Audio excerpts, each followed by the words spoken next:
On a fait 1000 kilomètres! I almost walk right past it, but Chloe arrives just in the nick of time to point it out right there on the side of the trail, their dun color blending in with the flattened and dry grass. I can't believe it. They spell out the number 1 and 4 square-shaped zeros. 1,000? 1,000! 1,000 kilometers. I'm here, 1/3 the way through the Te Araroa, New Zealand's long-distance pathway. Yes, again, the trail provided with Chloe, who I hadn't seen all day until now, showing up exactly when I needed her. 2,000 to go. I mean, this is nothing. We did the most of it. What does it mean coming this far?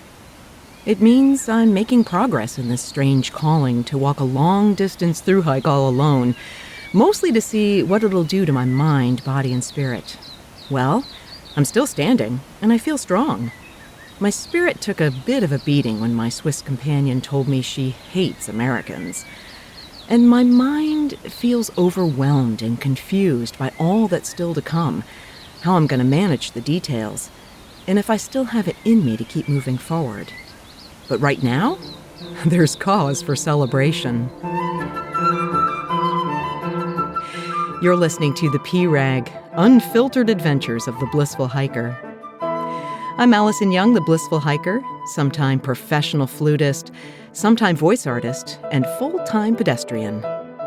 Like the small backpacking essential of the same name, the P-Rag shares the unglamorous but vital truth about empowerment as badass people who really don't need permission to blaze our own trails in this journey we call life. Thanks so much to Lecky Trekking Poles for supporting the P-Rag podcast. If you want to be a blissful hiker, Lecky's should be in your hands. Also Belega, makers of the best blister-resist, non-slouching, foot-massaging socks for the long haul. For 4 days, I've been walking the Timber Trail, a spectacular bike-hike path through native podocarp, the tall, unique, and ancient conifers of New Zealand. It was tree sitters who saved the Piropiro forest in the 1970s, and it's really easy walking on old logging tramways. I leave Harrison's Creek all alone. Chloe was really mad at me for enjoying choice bits of a recently killed deer shared with me by a Kiwi hunter and his muse, the Dutch solo hiker Vera. All mammals, except for 2 kinds of bats, were foolishly introduced to New Zealand, a paradise where they have no natural predators and are a menace to the birds in the bush. But it's kind of rich for us to determine who lives and who dies, since people are also a menace to the bush. But in this forest, we're the stewards. Anyway, Chloe's up and gone and might want to avoid me. But it's 2 more nights until a resupply, and she's out of fuel. We'll see how that goes. Mist rises from the grass and from the alley coop as I put off packing in the cold morning. I'm lonely, and I feel unsure how to plan for the coming days. A canoe trip is coming up on the Wanganui. It'll be 5 to 7 days, sharing a canoe with whom? Then there's an alpine crossing that's dangerous in the fast-changing weather. But who wants to hike with me? I can't do anything about any of that now, since there's no service in this forest. And besides, I came alone to do this thing alone. I know I'll work it out if I just start and let the rhythm of my steps ease my worry. But why is it so difficult to get started? It was Irma Bombeck who said, "Worry is like a rocking chair. It gives you something to do, but it never gets you anywhere." So I pack my things up and get off that rocking chair of worry, stepping onto the trail and whatever it brings me.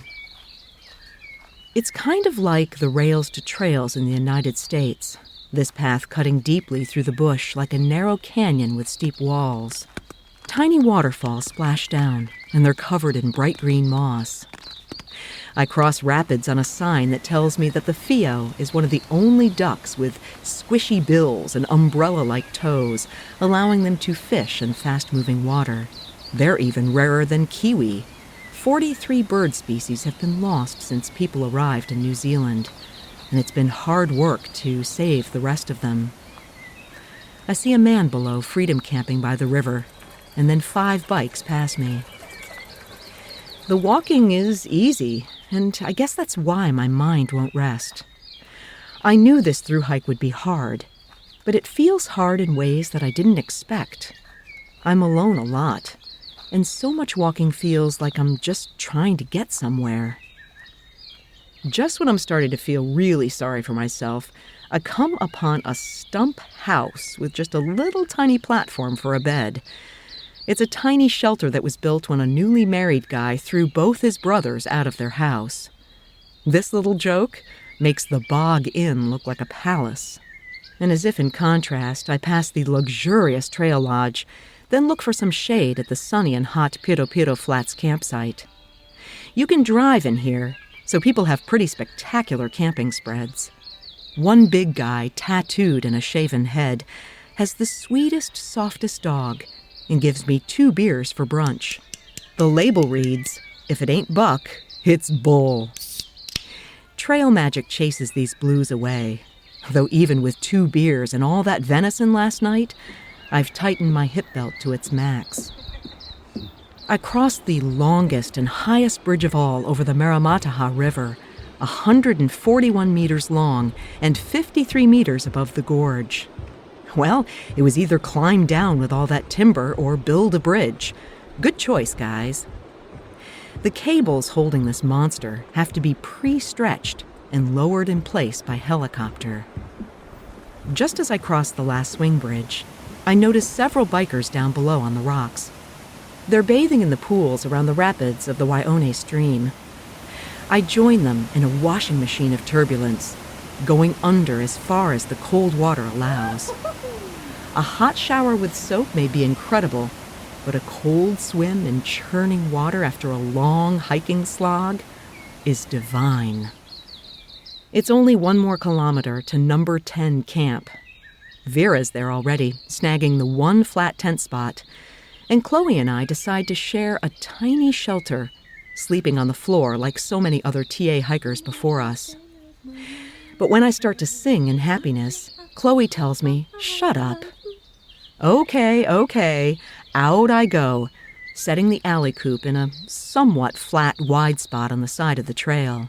Rain, dew, and the elements be damned. I've got a room of my own. In any case, I hand Chloe the rest of my cooking fuel and then walk back to the swing bridge in the gloaming. Perhaps being alone is okay. I have the bridge and the birds all to myself, and just now, the goddess's watercolorist splashes pink in the western sky.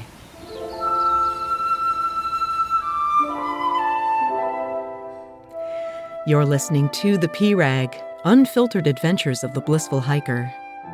Through sharing my stories of walking long-distance trails as a solo, middle-aged female hiker, I hope I can empower you to grab hold of your dreams and hike your own hike too.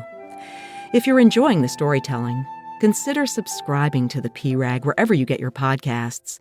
And if you listen on Apple, take the time to leave a review. That really helps others like you find the podcast. This time, in the last day of the timber trail, it's me, up and out before Chloe, trying to calm this combination of nervousness of what's to come and the fact that I'll be facing it all on my own for the most part. Chloe and Vera seem totally confident and tell me everything's going to work out. I must be annoyingly clingy. Well, off I go, back into this lovely trail of easy walking, bellbirds calling to each other over a fog-filled gorge. There are no bicycles yet, and I find my rhythm quickly, walking in time to Benjamin Britten's Ceremony of Carols. Welcome, y'all. It's December 9th, almost summer in New Zealand, but it's nearly winter at home, and it's Advent, the time when Richard and I work through our huge collection of Christmas albums, singing around the house at the top of our lungs. I'm really beginning to miss home and him. The sound of the streams crescendos as I approach, the ferns daintily reaching out from the steep-sided cut railway bed I walk on, and a rock dangerously teeters in a spot we're warned not to linger. People often ask me how far I walk each day. Of course, that depends on where I need to go because I have to find a place to sleep each night. It's also dependent on conditions of the trail and the weather. A through hike means I become a full-time pedestrian. Unless it's a rest day, I walk, and usually I walk all day. I take brunch at the Mangakotukutuku Bridge, another spectacular suspension bridge that replaced the equally formidable timber bridge, one that curved over the gorge.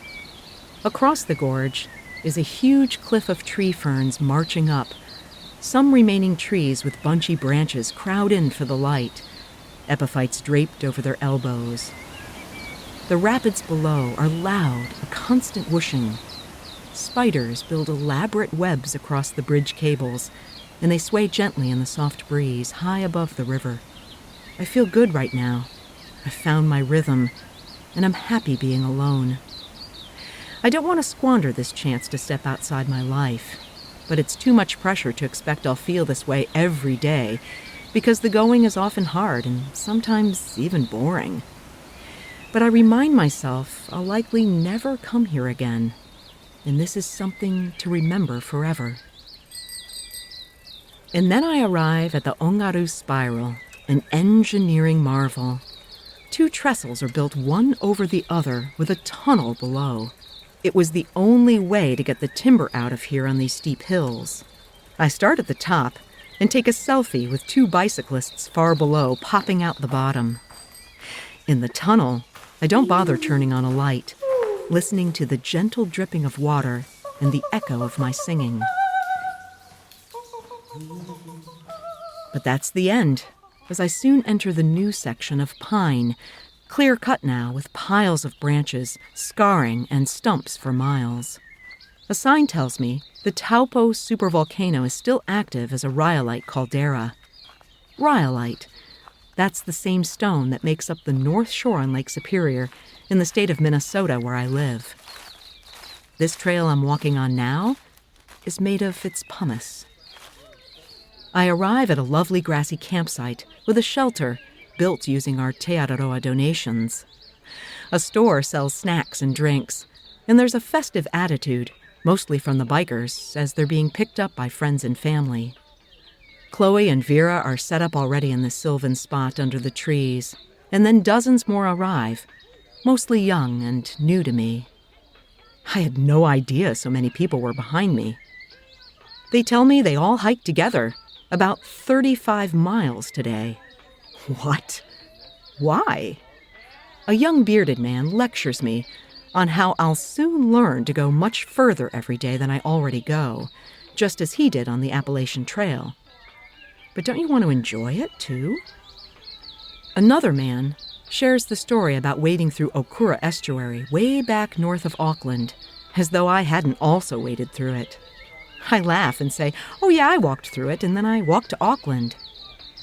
He then proceeds to criticize me for not taking off my clothes when I waded in, and he won't let up on how stupid I was, even after I tell him I simply let my clothes dry off. Oh dear, I am not connecting to this group. Author Jodi Picoult writes, let me tell you this. If you meet a loner, no matter what they tell you, it's not because they enjoy solitude. It's because they've tried to blend into the world before, and people continue to disappoint them. I don't know. I guess I am a loner by default. But maybe I do enjoy it better, and maybe I want to choose solitude. Tomorrow, it's all road walk to Taumaranui, the small town where I resupply and figure out how to pull together the canoeing portion of this trail down the Wanganui River. Most of the talk tonight amongst this group is about how much beer they'll take and how many days they want to plan this canoeing trip. But no one asks me if I want to join them, including Vera and Chloe. Well, maybe there's someone trying to tell me something. I came all alone. I like walking all alone. And if canoeing with this bunch includes that particular American guy, I'm gonna pass. I know you can't paddle a canoe all alone, and I have no idea who I'm gonna go with. But I tuck into the alley coop, and I try to remind myself, the trail will provide. And you know the end of the story. The trail eventually does. Thanks so much to Lecky Trekking Poles for supporting the P-Rag podcast, also Belega Socks. And thank you, too, for listening. You can subscribe wherever you get your podcasts. And if you listen on Apple, take the time to rate and review the podcast. That's the way others find me. You can find more about this hike, see pictures and videos, hear the flute music. It's all at my website, thepirag.com. Next week, the trail does provide, and I find myself set up to canoe and on my way to the Tongariro Alpine Crossing. But first, it's a wild, muddy slip and slide through the 42 Travers. Until then, my friends, kia kaha and happy trails.